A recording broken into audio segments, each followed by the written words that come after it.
অনেক বছর কেটে গেছে, পড়াশোনা শেষ করে বিয়ে করে চলে এলাম শ্বশুরবাড়িতে। অবশ্য সংসার করাটা আমার দ্বারা হয়ে ওঠেনি। ভাগ্য করে ভালো পর পেয়েছি। সে তার রক্ষণশীল পরিবারকে সামলাতে আমাকে একটা চাকরির ব্যবস্থা করে দিল। প্রাইমারি স্কুলে শিক্ষকতা করে বেশ ভালোই যাচ্ছে। সংসার, রান্না বান্না কোনো কিছুই আমাকে সামলাতে হয় না। সেসব আমার শাশুড়িই দেখে। তবে খুশি মনে যে সে করে সেটা কিন্তু নয়। অবশ্য তাতে আমি কিছু মনে করি না, কারণ ওনার রাগ করাটাই স্বাভাবিক।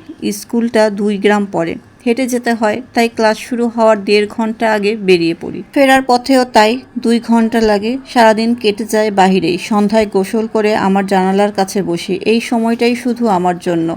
কবিরদের বাড়িটা রাস্তার পাশে জমির মধ্যে করেছে। সামনের মাটির কাঁচা রাস্তা আর 3 দিক জুড়ে জমি।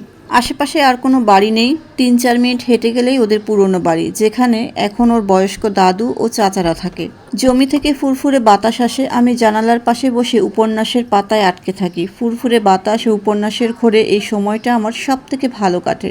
মাঝে মধ্যে কবির বাসায় থাকে, তখন ওর সাথে গল্প করি কিংবা দুজন একসাথে উপন্যাস পড়ি। ওর অবশ্য বইয়ের পাতার প্রতি খুব একটা বেশি মনোযোগ নেই, কিন্তু আমার কথার মাঝে মধ্যে পড়ে। সত্যি বলতে আমি একজন চমৎকার মানুষ পেয়েছি। একদিন এভাবেই ওর সাথে বসে গল্প করছিলাম। কথার প্রসঙ্গে অরু দিদির কথা চলে এলো। ওই গল্প ওকে বললাম।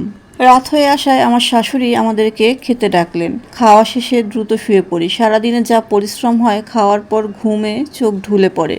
বিছানায় যাওয়ার মাত্রই ঘুম। পরদিন ভোরে উঠে কবির চলে যায়। যেদিনও চলে যায় আমার মন খুব খারাপ থাকে। সেদিন স্কুলে বাচ্চাদের সাথে খুব রাগারাগি করি। স্কুল শেষে বাড়িতে ফিরে উপন্যাস নিয়ে জানালার পাশে বসা হয় না, বরঞ্চ জানালা বন্ধ করে অন্ধকার ঘরে শুয়ে থাকি। রাতে না খেয়েই ঘুমিয়ে যাই। তবে মজার ব্যাপার হচ্ছে, এই একটা দিনই আমার শাশুড়ি আমার খুব যত্ন করে। 2-1 দিন পর থেকে আমার সবকিছু স্বাভাবিকভাবে চলতে থাকে। স্কুল, উপন্যাস, খাওয়া, ঘুম এই চক্রেই আটকে যায়। প্রায় 4 মাস পর কবির বাড়ি ফিরে। ও আসার আগে চিঠি দিয়েছিল। চিঠি পেয়েই আমি স্কুল থেকে ছুটি নিয়ে নিই। ওর পছন্দের খাবারগুলো রান্না করে অপেক্ষা করি ওর জন্য। তারপর বিকেলে যখন জানালার পাশে ওর সাথে গল্প করতে বসি, ও আমাকে প্রথমেই জিজ্ঞেস করে, আচ্ছা তোমার সেই অরু দিদির কী হয়েছিল তারপর? আমি ওকে জিজ্ঞেস করলাম, তোমার মনে আছে?